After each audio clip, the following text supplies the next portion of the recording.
Hello, എല്ലാവർക്കും എൻ്റെ ചാനലിലോട്ടേക്ക് സ്വാഗതം.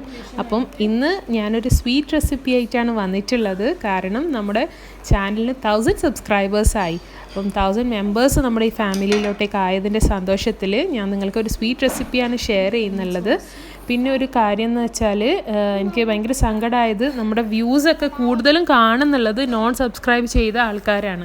അപ്പം നിങ്ങൾ സബ്സ്ക്രൈബ് ചെയ്തിട്ടില്ലാത്തവർ എങ്ങനെയായിട്ടും എൻ്റെ ചാനൽ സബ്സ്ക്രൈബ് ചെയ്ത് തന്നെ വീഡിയോ കാണാൻ ശ്രമിക്കണം.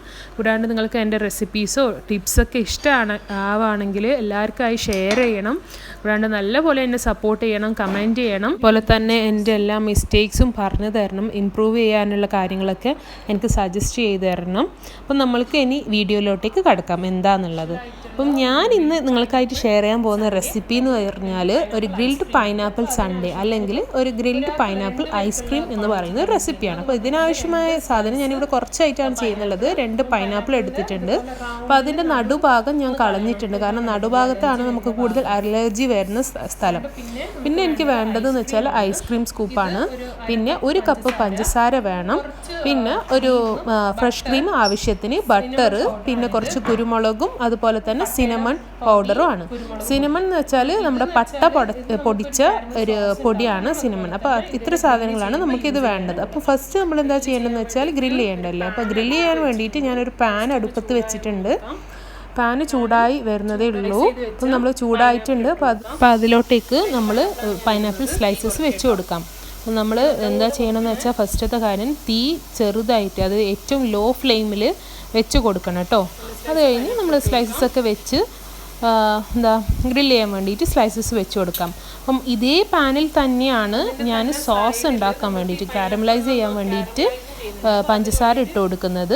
അപ്പം ഒരു സൈഡിൽ തന്നെ നമുക്ക് ചെയ്യാൻ പറ്റുമല്ലോ, പിന്നെ നമ്മൾ വേറെ പാത്രം എടുക്കേണ്ട കാര്യമൊന്നുമില്ലല്ലോ. അപ്പം ഞാൻ ഇതിന് വേണ്ടി കാരമലൈസ് ചെയ്യാൻ വേണ്ടിയിട്ട് പഞ്ചസാര ഇട്ട് കൊടുത്തു. പഞ്ചസാര ഒരിക്കലും ഇളക്കരുത്, സ്റ്റിർ ചെയ്യരുത്. നമ്മൾ കാരമലൈസ് ചെയ്യാൻ വേണ്ടിയിട്ട് ഇടുന്നത്. കാരണം നമ്മൾ സ്റ്റിർ ചെയ്താൽ ക്രിസ്റ്റലൈസ് ആകും, അതായത് കട്ട പിടിച്ചിട്ടായിരിക്കും പഞ്ചസാര വരിക. അത് കാരണം നമ്മൾ ഒരിക്കലും കാരമൽ ചെയ്യുന്ന പഞ്ചസാര ഇളക്കാണ്ട് അങ്ങനെ തന്നെ വെച്ച് കൊടുക്കണം.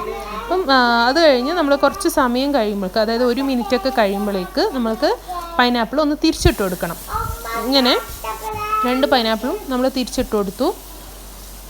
അത് കഴിഞ്ഞിട്ട് നമുക്ക് എന്താ ചെയ്യാന്ന് വെച്ചാൽ വീണ്ടും കുറച്ച് സമയം കൂടി വെയിറ്റ് ചെയ്ത് കൊടുക്കുക. അപ്പം നമ്മൾ ഷുഗർ ഒന്ന് കാരമലൈസ് ചെയ്യാൻ വേണ്ടി അലിയാൻ വേണ്ടി സ്റ്റാർട്ട് ചെയ്തിട്ടുണ്ട്. അത് നമ്മൾ വീണ്ടും 1 മിനിറ്റ് കഴിയുമ്പോൾ വീണ്ടും ഒന്ന് തിരിച്ചിട്ട് കൊടുക്കാം. നല്ല ഗ്രില്ലായി വരുന്ന കാണാമല്ലോ, ചെറുതായിട്ടൊന്ന് ഗ്രില്ലായി കിട്ടണം കേട്ടോ. അപ്പം നമ്മുടെ എന്താ പറയുക, ഷുഗർ കാരമലൈസ് ആയിക്കൊണ്ടുണ്ട്. പിന്നെ അതിലോട്ടേക്ക് സിനമൺ പൗഡറും ചേർത്ത് കൊടുക്കാം. അതുപോലെ തന്നെ കുരുമുളക് പൊടിയും കുറച്ച് ചേർത്ത് കൊടുക്കാം.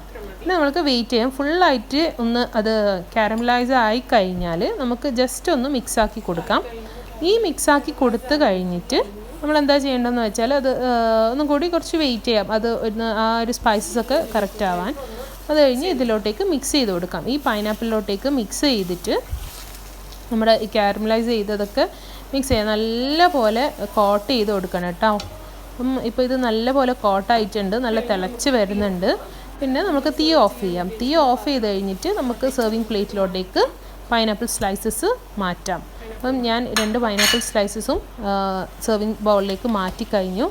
ഇനി നമ്മളെന്താ ചെയ്യുന്നതെന്ന് വെച്ചാൽ ഇതേ സെയിം സോസിൽ തന്നെയാണ് കാരണം ഇത് നമുക്ക് ഡെക്കറേഷൻ ആവശ്യമായ കാരമൽ സോസാണ് നമ്മൾ ഉണ്ടാക്കുന്നത്. അപ്പോൾ അതിന് വേണ്ടിയിട്ട് സെയിം സോസിലേക്ക് തന്നെ ഞാൻ എന്ത് ചെയ്തു, അത് തന്നെ ഹീറ്റ് ചെയ്തു. അതിലോട്ടേക്ക് കുറച്ചൊരു ബട്ടർ മുറിച്ചിട്ട് ഇട്ടു. ബട്ടർ ഒന്ന് അലിഞ്ഞ് വരുമ്പോൾ ആണ് നമ്മൾക്ക് ക്രീം ചേർക്കേണ്ടത്. അപ്പം അപ്പം നമ്മൾ ബട്ടർ അലിഞ്ഞ് വരികയാണുള്ളത്. അപ്പം ഇതിലോട്ടേക്ക് നമുക്ക് ക്രീം ചേർക്കാം ഇനി. അപ്പം നമ്മുടെ ക്രീം ഞാൻ കുറേശ്ശെ ആയിട്ടാണ് ഒഴിച്ച് കൊടുക്കുന്നത്. കാരണം നമുക്ക് ഇതിൻ്റെ കൺസിസ്റ്റൻസി കറക്റ്റായി കിട്ടണം. പിന്നെ ഒരുപാട് ലൂസാവാൻ പാടില്ല, അതുപോലെ തന്നെ ഒരുപാട് തിക്കായെങ്കിൽ നമ്മൾക്ക് ആ ഒരു സോസിൻ്റെ രൂപത്തിൽ കിട്ടൂല. അപ്പം അതിന് വേണ്ടിയിട്ട് ഞാൻ വീണ്ടും അങ്ങനെ കുറേശ്ശെ ആയിട്ടാണ് ഇട്ട് കൊടുത്തിട്ടുള്ളത് ക്രീം. എന്നാലേ നമ്മൾക്ക് കറക്റ്റ് കൺസിസ്റ്റൻസിയിൽ മനസ്സിലാവുകയുള്ളൂ. അപ്പം ഇപ്പം നോക്കിയപ്പം ഞാൻ വിചാരിക്കും കുറച്ചും കൂടി വേണം. കാരണം കളറായിട്ടില്ല കറക്റ്റ്. ആ കാരമൽ സോസിൻ്റെ കളറാകുന്നത് വരെ നമ്മളൊരു ഇത്തിരി ക്രീം ഇട്ട് കൊടുത്താൽ ഒരു കുഴപ്പമില്ല. അപ്പം ഇപ്പം ഏകദേശം ആയി. സോസൊക്കെ കറക്റ്റായി വന്നിട്ടുണ്ട്. കാരണം എനിക്ക് വേണ്ട ആ ഒരു തിക്നെസ്സിലാണ് സോസ് ഉള്ളത്. അപ്പം നമ്മുടെ സോസ് റെഡി ആയിട്ടിട്ട് നമുക്ക് ഓഫ് ചെയ്യാം. ഇനി പ്ലേറ്റിംഗ് ആലോട്ടാണ് നമ്മൾ ശ്രദ്ധിക്കേണ്ടത്. അപ്പോൾ ഞാനൊരു പ്ലേറ്റിൽ 2 പൈനാപ്പിൾ സ്ലൈസും ഗ്രിൽ ചെയ്തത് വെച്ച് കൊടുത്തിട്ടുണ്ട്. അതിലോട്ടേക്ക് നമുക്ക് എന്താ ചെയ്യുകയെന്ന് വെച്ചാൽ വാനില ഐസ്ക്രീം, അതായത് 2 സ്കൂപ്പ് ഐസ്ക്രീം മേലെ വെച്ച് കൊടുക്കാം. അപ്പം കണ്ടല്ലോ നമ്മൾ പ്ലേറ്റിംഗ് ചെയ്യുന്നത്. ഇത് വളരെ നല്ല ടേസ്റ്റി ആയിട്ടുള്ളൊരു സാധനമുണ്ട്. കാരണം ഒന്നാമതെന്ന് വെച്ചാൽ ഇതൊരു അടിയിലൊരു സ്പൈസും ഗ്രില്ലും മേലെ ഐസ്ക്രീമൊക്കെ ആകുമ്പം ഒരു നല്ലൊരു ഉഗ്രൻ ടേസ്റ്റാണ്. നിങ്ങൾ എന്തായാലും ട്രൈ ചെയ്യണം. കാരണം വളരെ എളുപ്പത്തിൽ ചെയ്യാൻ പറ്റുന്ന, അതുപോലെ തന്നെ ഗസ്റ്റിനൊക്കെ ഒരു സൂപ്പർ ഡ്യൂപ്പർ റെസിപ്പിയാണ്. അപ്പോൾ എല്ലാവരും ട്രൈ ചെയ്യണം. നിങ്ങൾക്ക് എല്ലാവർക്കും ഇഷ്ടമാണെന്ന് എനിക്ക് നല്ല ഉറപ്പുണ്ട്. കൂടാണ്ട് ഈ റെസിപ്പി ഇഷ്ടമായെങ്കിൽ എല്ലാവർക്കും ഷെയർ ചെയ്യുക. അതുപോലെ തന്നെ സബ്സ്ക്രൈബ് ചെയ്യാത്തവർ സബ്സ്ക്രൈബ് ചെയ്യുക. Thank you. വീണ്ടും നല്ലൊരു വ്ളോഗിൽ കാണാം കേട്ടോ. ബൈ.